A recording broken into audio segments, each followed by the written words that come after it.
Assalamualaikum, halo semua. Saya Elja Syahira Asaripane, mahasiswi bimbingan dan konseling Universitas Negeri Padang. Nah, di sini saya akan membahas salah satu topik materi yang menarik pada mata kuliah konseling pranikah, yaitu materi mengenai memilih pasangan. Di sini kita akan membahas dua hal, yaitu yang pertama, kenapa sih kita harus memilih pasangan dengan tepat, dan yang kedua, kriteria apa aja sih yang perlu kita terapkan dalam memilih pasangan. Oke, langsung saja kita bahas. Oke, langsung saja kita bahas yang pertama, yaitu kenapa sih kita harus memilih pasangan dengan tepat? Kenapa? Karena seseorang yang kita pilih itu akan menjadi pasangan hidup kita, seseorang yang akan bersama kita dan menemani kita dalam menjalani kehidupan, yaitu sebuah kehidupan pernikahan. Suatu kehidupan yang kita inginkan kalau bisa hanya satu kali seumur hidup. Kehidupan pernikahan ini bukanlah perkara yang mudah dan bukanlah suatu perjalanan hidup yang singkat, melainkan kehidupan pernikahan merupakan perjalanan kehidupan yang dilalui dalam jangka panjang dan tentu yang dilalui tidak hanya yang senang-senang saja, yang bahagia-bahagia saja. Ada kalanya kita berada di fase yang sulit, susah akan berbagai halang rintangan yang harus dihadapi, persoalan-persoalan atau permasalahan yang harus diselesaikan. Berkaitan dengan hal ini juga tujuan utama dalam sebuah pernikahan adalah untuk mewujudkan kehidupan keluarga yang harmonis dan bahagia.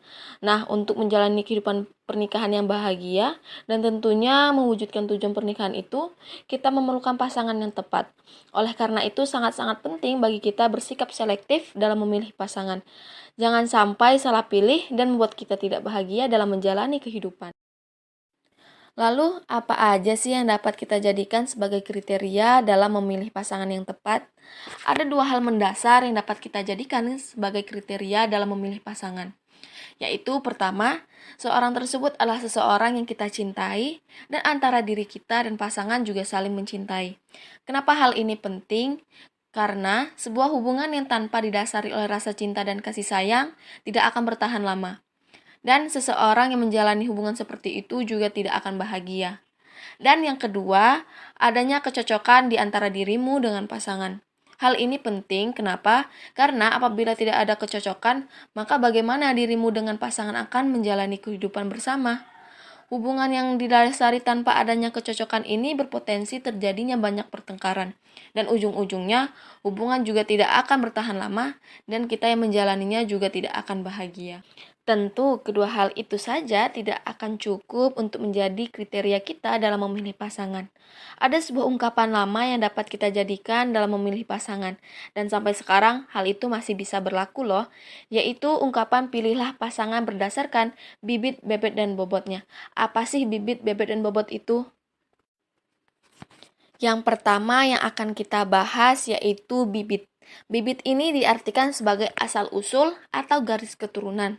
Kriteria ini bermakna bahwa pasangan yang akan kita pilih ini harus jelas latar belakangnya, dari mana ia berasal, dengan cara apa, dan oleh siapa ia dididik.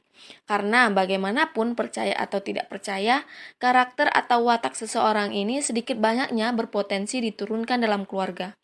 Selain hal ini juga, kita perlu memilih pasangan yang berasal dari bibit keluarga yang sehat, baik jasmaninya maupun rohaninya, bersih dari kasus penyakit keturunan maupun penyakit mental tertentu. Hal ini penting kenapa? Karena ada sebuah ungkapan atau istilah yang mengatakan bahwa bibit yang baik akan menghasilkan tanaman yang baik. Begitu pula dalam hal ini, apabila pasangan kita berasal dari keluarga yang baik-baik, maka insya Allah pasangan kita juga akan baik. Selanjutnya yaitu kriteria bebet. Bebet ini berasal dari bahasa Jawa yaitu bebedan yang artinya cara berpakaian.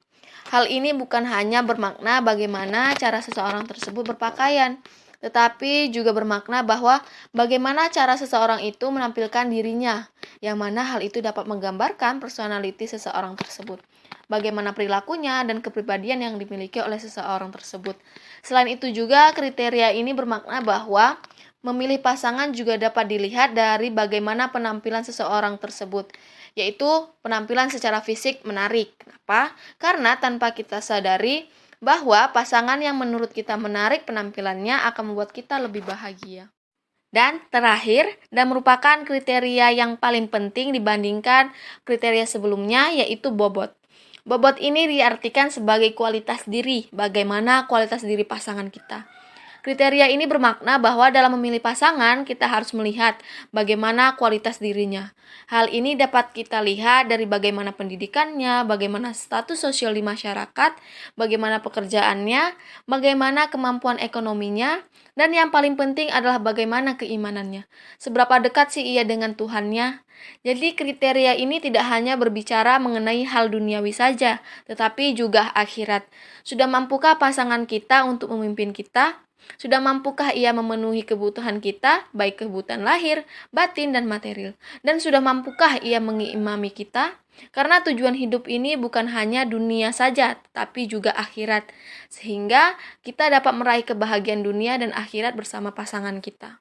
Nah, itulah kriteria-kriteria yang bisa dijadikan sebagai patokan dalam memilih pasangan yang tepat. Satu hal yang perlu diingat bahwa bersikap selektif dalam memilih pasangan hidup itu adalah suatu hal yang tepat untuk dilakukan.